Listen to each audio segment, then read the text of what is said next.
Hello and welcome to Streamtabulous. So I'm going to do a photo restoration today, and I'm going to use an AI art generator to help aid me in doing it.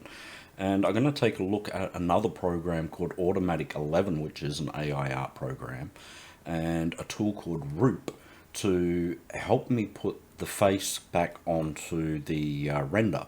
Because when we do an AI art render, it will keep all the lines of the face and the details of the face, but it won't put the skin imperfections back on, which can often lead to it not looking like the same person. So usually what I would do is do a composite and do the face manually after I use the AI tool, but we're going to take a look if there's another way around that today. Now, this is the photo that I'll be working on.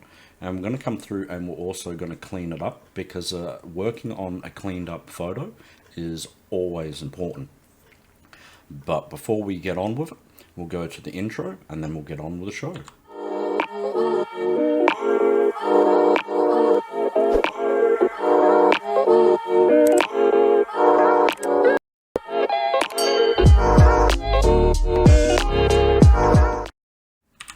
Welcome back. Okay, so I have this open in IBS Paint X, and I just use a stylus, and this is one of the new styluses that I have. This is lightweight aluminium, and it is dual-ended, so we have this clear nib that we can actually see through with a very tiny working spot on it, which I find works exceptionally well. And due to having a buggered arm and a muscle condition, I find that this has a little bit of drag on it, which helps me not to get the shakes.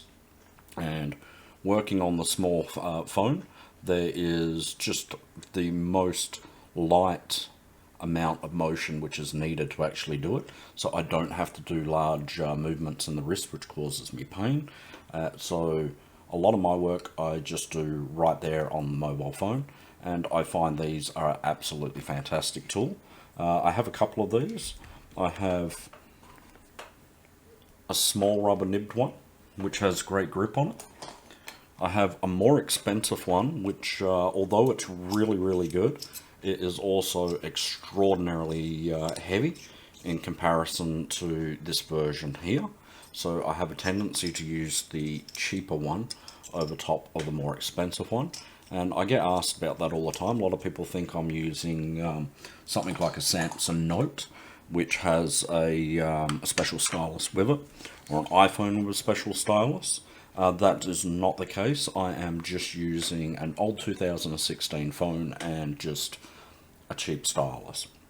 So what we want to do is we just want to come in and clean up, and I've already started, and you should just see what I'm doing is taking that background from this pixelated grain of the film to a clean white. And all this is going to help, and it's going to stop the AI from looking at that grain and trying to work out what it might be as an image, because we don't want that. We want to control everything. And you can do sketches. You can put a sketch in there and set that up in the same manner.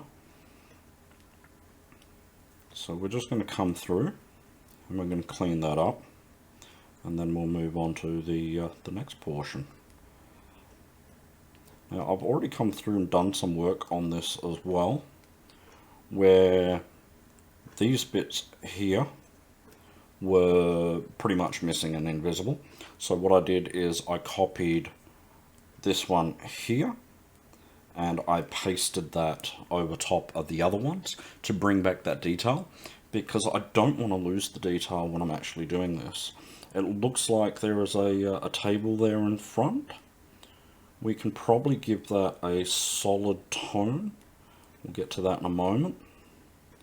By giving it a solid tone, we should hopefully be able to control that AI a bit better. Just going to take the glasses off here. And we just want to clean up absolutely everything. So what we essentially want is we want the man standing there. We want the chair visible. We'll leave the table visible. But we want to remove anything which is grotty. For now, I've come through and I have tried to clean this up because it had these white lines running through it. I'm not sure what this would look like. So we're gonna kind of let the AI work that out. We'll come through and we'll just clean it up. Might remove that there actually, and that there.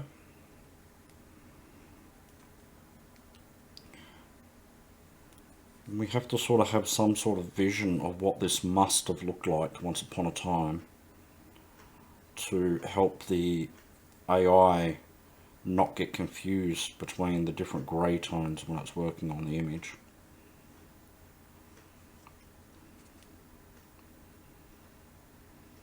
Now I'm working on this as a separate layer. This is IBS Paint X. There is a free version on the App Store. And it's like a cut down version of Paint Shop, which is great because it allows us to work on layers so we can have more fine control of what we're actually doing. Okay. Come through there.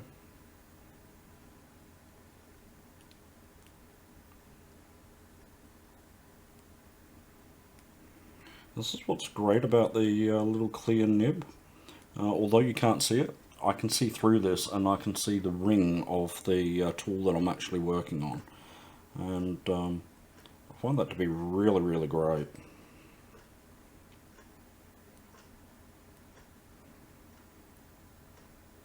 The outside ring of the nib has the illusion of being the ring that you're working on. So it does take a bit of getting used to working out which ring is the one on the phone, but you quickly pick up that the one on the phone has a lot of lag on it, so your eye ends up eventually tracking the ring which is bouncing all over the place. And I'm assuming, yep, we can see that on the screen. So when I'm doing that, and you can see that little ring bouncing up and down there, when it's doing that, it's out of alignment with this. It'll be up here, and then it'll be down there, and over there, and all over the place. So you learn to track pretty quickly and to differentiate between the outside ring, which when it sits on the phone looks like the ring that you're working on. Especially if you're moving fast, which I try to do. So anyone that's got buggered arms, and if you've got tremors in your arms, using your phone, if it's, well, I mean, this isn't a decent phone, this is old, but using your phone and a stylus which has a just the slightest bit of grip on it, it helps a lot. And it's not grip like where it's not moving, it's able to slide, but like a pencil on paper you can actually feel that friction, and that friction actually helps in a massive way to control what you're actually doing. It's not sliding all over the place. And I did have an old Note 4 which I did want to use and try for this sort of stuff, but the tip of the Note 4 stylus is very slippery, and I don't know if they've added grip to that over time.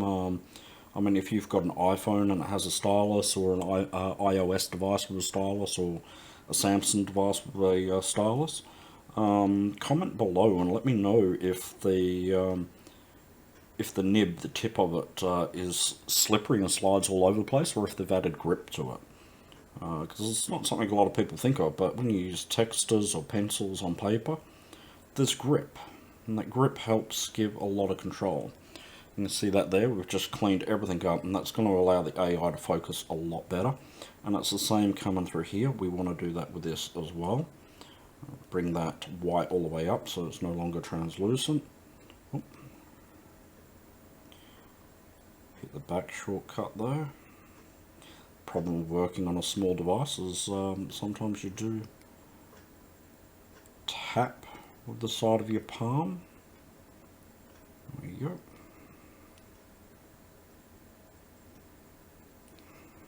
This is on a separate layer, like I said, so this works really well. We have our layers down here.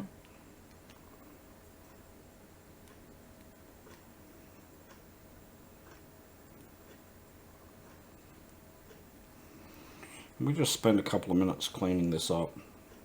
Now with the AI programs, there's Easy Diffusion, which I have a video. If you haven't seen it, go watch it on doing an AI restoration, and it's absolutely fantastic. In the photo I did, there wasn't a lot of face details. This one has a lot more face details in it, so we'll see how the tool actually handles that in regards to the shading. And I've tested it over and over again, and the AI tool keeps all the features. So you get those nose ridge lines perfect, you get the eye lines perfect, but what you lose is the shadowings of age, and you lose the reflections of the skin tone, you lose the things like freckles on the face, things like a mole on the face, things that make a person know who another person is. When you change the flesh on a face, if you've watched some of those YouTube videos with those face artists where they paint their face and paint shadows onto their face canvas, which is nothing like what they're creating of another person, and then once they have those that paint canvas on their face, you get that illusion that they look exactly like or very close to the other person.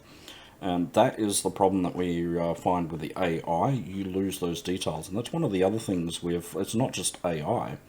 Photo restoration in general, when you're working on a photo, if you clean it up too much and you lose those details, you start to lose what that person looks like. It's not so bad when it comes to a female, because most females will use makeups and that anyway, which hide a lot of those shadows and those lines, so you can it just looks like beautiful makeup and results in a great job. But when it's on a male, and we're used to seeing the imperfections on a male's face, it suddenly becomes very plastic looking and not very realistic. And that's something to keep in mind when you're working on photos.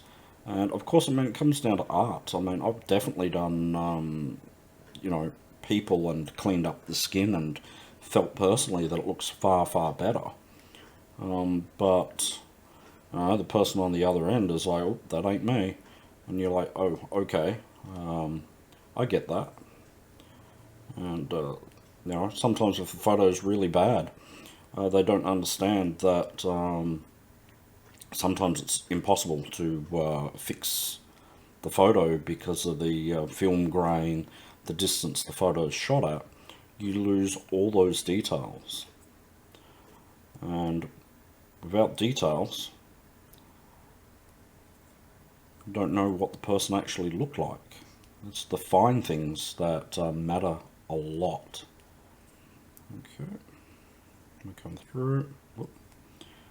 I want to keep that border. I'm going to crop that border when I run it through a tool, one of the AI tools, and then I'm going to put it back at the end because I like the writing of that on it. We're not going to be able to clean that up, not yet anyway, but I like that sort of grain on that. So you can see now that we've gone through and we've cleaned all that up, and we're just going to continue through, and I'm going to finish cleaning that background. I'll come through and I'll clean up the little imperfections on the clothing, and then we'll take it from there. Okay, so I've gone through and I've done the rough cleanup, and we'll go through and we'll take a look at that image quickly, and we'll see what that looks like. So we'll just move across. Okay, so we can see here, this is our image where I've gone through and cleaned up the background. I think areas like this will create an issue in the AI, and I have done a bit of a render, so I know that is a touch of an issue. Here we can see there's a pattern, but from here it was faded and oversaturated with white, so we lost that pattern on the fabric. So what I've done is I've put some dark greys in there, and then I have just used the smudge tool to smudge it to give it that similar sort of effect. I'm not going to go through and overly worry about cleaning this up. This can create a problem with AI. It can get very confused looking at it. So sometimes it is better to go through and just sort of smudge it out, even though it looks wrong when you smudge it. it can help the AI. So I have already run this through a couple of renders because it is a slower system. So we'll start down here, and this is basically telling it, look, I don't want you to change it, I just want you to recreate it pretty much to a one-to-one. And you can see here on the guidance scale, 1.0 would be no changes, 1.1 is just ever so slight. And we can see the image. The faces do fall on par with the person themselves, even the shadowing. So we're not really losing any details there, which is great. We can see under the control net, you apply your image here, and then you select your filter here, and we select it as line art realistic, which converts it to this black and white image here. Okay, so you have your model and your filter. Now it's picked up on those fabric imperfections that we didn't clean, and we can see them there, and they come up as a well, sort of a hot mess. But the AI has gone through and done a relatively good job on this one here. It started to pick up, okay, their pants, that shouldn't be there. This one here, you can see that it does have some of the errors. Now they want this photo to remain black and white, which is easy because we can just convert it to black and white after. So that is on the one-to-one guidance, and then we just move it up a little bit to 2. And you can see that there are changes where that fabric is starting to be sharper and looking more realistic. We're not worried about the face. We're going to address that later. And then we've moved it up to a guidance of 3. And we can see here, this one's kind of, you know, washed out on the colors. This one here is usable, so we'll download that. Now what we can do is we can come through and pick our best render and use that as a guidance. We'll have to manually color things like this waistcoat chain. As well, this one's black and white, so it's not going to matter. But we use it as a base image, and I do go through and do manual cleanups. So for this one, what I want to do is I want to move it as the use as an input, and we'll move it as the control. So now we have it as the control. It's still unrealistic, and we have it as a guidance layer, which will help guide it more. And we're going to leave that on 3, which is high, and we're going to run that. And this is going to take a hot minute because I have a this is a slower system. This is just a 1070, and Easy Diffusion is a lot slower than running Automatic11. I thought Automatic11 was slower, but then I found there's a couple of settings in there that you can change that greatly speed up the work. So, but you know, 1 minute roughly for the 2 photos, so that's 30 seconds per render. And if you're going through and you're trying to composite this, you're taking you know, days, not minutes, or at least a day. This one, like I said, yes, before, it's really hard finding images to do a composite to get the person standing in the same position. A lot of warping, a lot of pushing the clothing that you find on Google into position. And then you've got the problem that those images that you're taking from Google are copyrighted, including the ones that are in the museum historic photos of clothings and outfits. So it's a fine line where when you're using AI, it is recreating it on what you're telling it and the base image. So, and you do have to describe what you're seeing. So this looks like it's 1940s to me. I'm probably wrong. It's probably a earlier period. So I've put in there, it works from the front prompt to the last prompt. So at the front is the strongest. At the end is the weakest. So I've put in there that it's a 1940s photo. It's a realistic photo because I don't want it to go towards synthetic 3D. I've told it that it's 4K, which gives it a higher detail, even though our resolution is low. It's putting more detail in there and compressing it. I've told it that it's a high quality photo because I don't want it to be like the original where it's washed out. I want it to be high quality. I could put, you know, sharp looking image if I wanted to, or something like that. I put perfect hands because it does have a problem rendering hands. And in the negative prompts, I put poor hands because I don't want it to put poor hands. So I put high detailed, man in a suit, one hand in his pocket, other hand holding chair.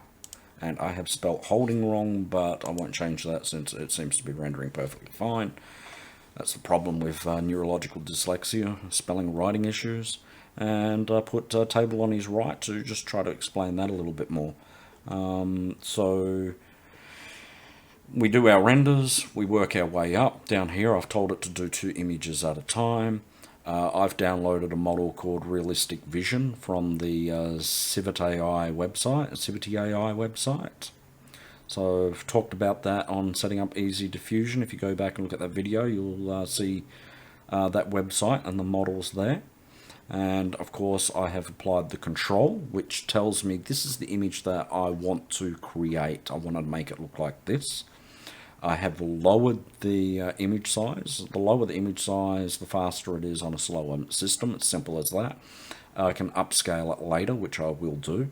The instances, I have 40 steps. That's how long it's working on the image. So that is a bit high for this system. Most people just work on 30, even on higher end systems. But I find that works for me. Prompt strength I've left in the middle. I want it to work on my prompt, but I want it to also try to work out what that prompt is. So if I put it up, it's going to start noticing my spelling mistake. Okay. Guidance, you work your way up little by little. Sometimes you need a little bit higher, sometimes you need lower. I'm going to change that to PNG for when I'm saving the image, which will be a larger file, but will have more quality in it. Okay, now going from this one as our base image here, because it is a clean image that it's now working from, we can see that we've got those fine details that we're looking for. So we'll download that and we can take a look at that, and we can see there's a lot more to it. And then once we run that through a upscaler, we'll see even more quality again. So we have an absolutely beautifully fixed photo there. Okay, we'll save this one as well. This one's a bit sharper on its details. Okay. Now we can pick the best of these and we can put it in there and we can run that as a base image if we want to, or we can try to give it more free will. So I'll use that as input. I'll leave that as the control. I'm happy with that control. You can see it's pretty much the same as the previous control. But what I'm going to do is I'm going to turn this guidance up.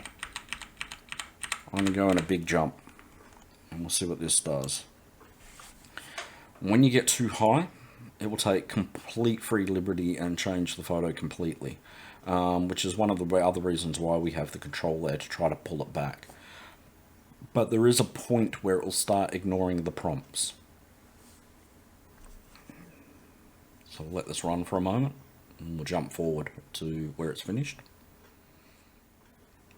Okay, so we can see here that the AI has started filling in the room and putting some curtains in the background. Both these images are fantastic. There's ever so slight changes in it. And from there, I think that's a great image. So we're going to stick with that one. I'm going to save that again, so it's the top of my downloads. And I'm going to take that and I'm going to import that into Automatic11 and I'm going to run Roop. So I'll close this off, we'll move over to that, and I'll see you in Automatic11. Okay, this is Automatic11. The both Easy Diffusion and Automatic11 both use Stable Diffusion, which is the core AI system that it uses. But with what is written into the graphic user interface changes slightly the way that AI works. For Easy Diffusion, for example, where you're putting in the prompt up to the top here, it seems to probably have predefined settings in there to give it a sharper looking image and a higher looking image. So I find that that Easy Diffusion, it really does give good results, where with Automatic11 you need to put more into it. Okay, so yeah. So we're going to set this up. Now I'm going to put my Realistic Vision model in, and then we're going to come down, and what we want is we want to move over to image first, and we want to drop our image in here. So I'm going to open this up and I'm going to put the image that we want, our new image, in here, and then I want to come down and come to Roop. Now, Automatic11, I'll link you to a couple of YouTubers that are great on telling you how to install it. It's far more complex than easy Diffusion to install. There's a lot of other tools that you need to put in. You need to put in, I think it's Microsoft Visual Studio. That takes 10 gig of your hard drive. And then you'd need to go under your extensions. You'd go under available. You'd go load from. You type in Roop here, and it would come up with the installation for it, and then you'd install it. I already have it installed, that's why it's not coming up. But there's a lot of things that need to be done to put the add-ons into it. Okay, so we're going to come back to text image. We're going to come down to here. We're going to drop the face in, which I have cropped. This is the face I'm using. We're going to enable that. We'll leave everything as is. And we don't want to change the image, so we want to drop this down. I'm going to put it at, I'll let it change it ever so slightly, so I'll put it at a 1.5. Might get a cleaner image or a cleaner blend. Now I'm only doing this as one image. I want those minimum steps, since I'm going for a final output, as 30 on top of the pre-existing. That will be more than enough. The image resolution, we click here so it matches the original. And then we run it. So as I said, Automatic11, it's far complex than Easy Diffusion to use. But some of the tools that are in it are absolutely amazing, and what it can do is absolutely amazing as well.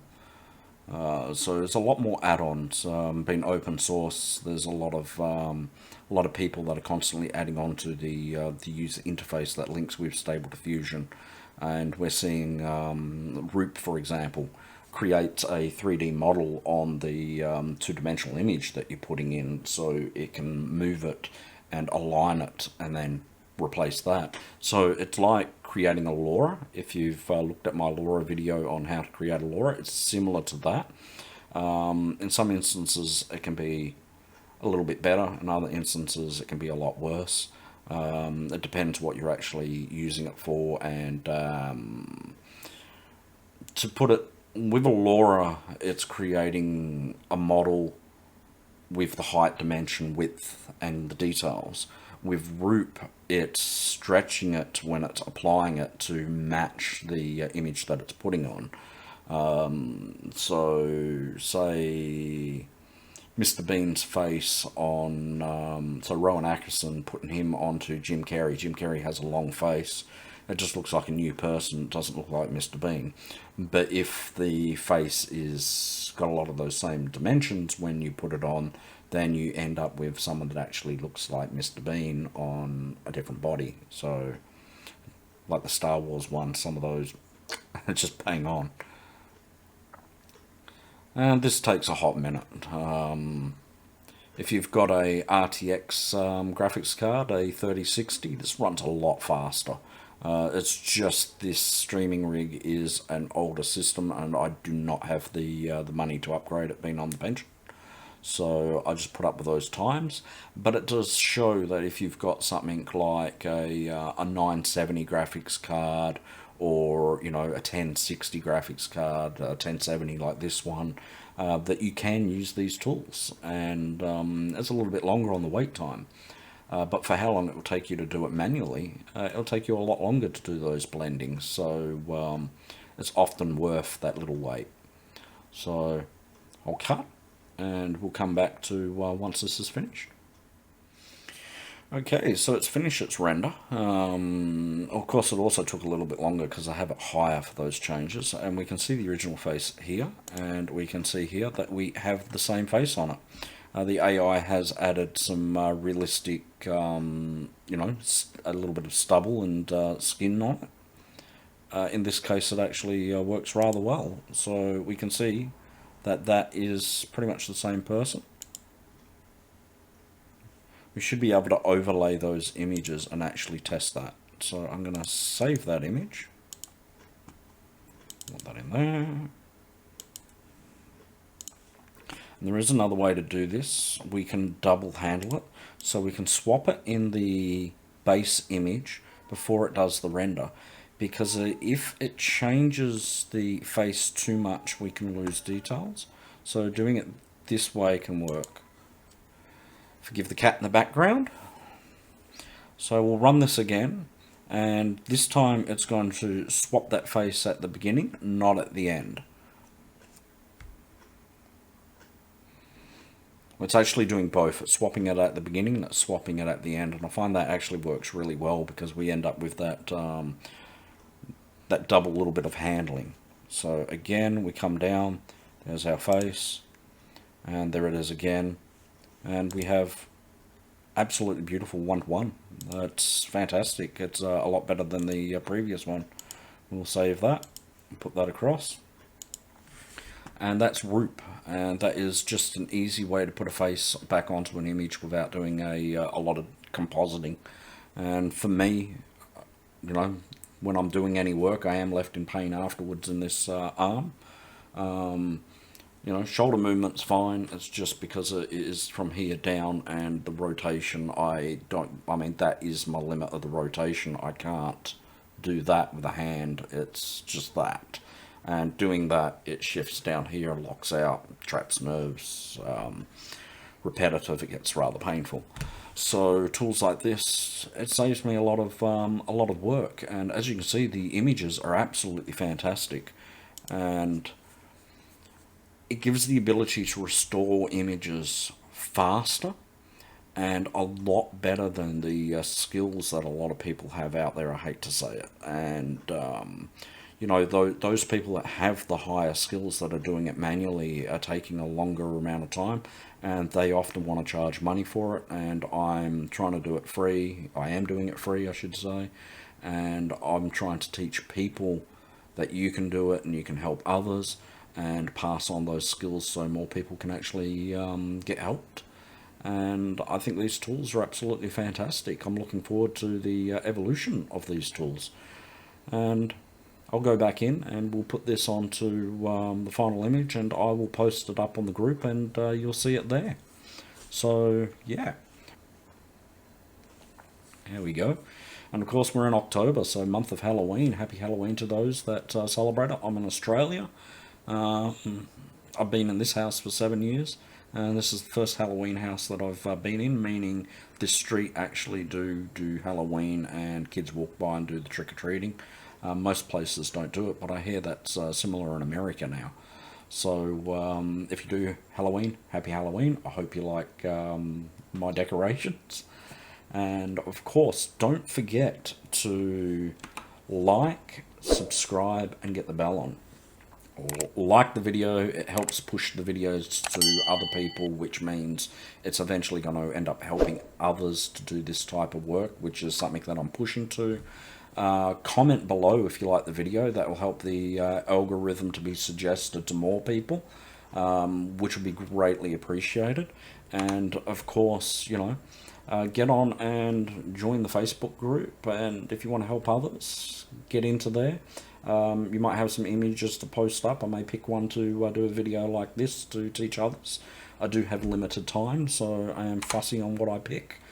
And we'll see you in the next Streamtabulous video.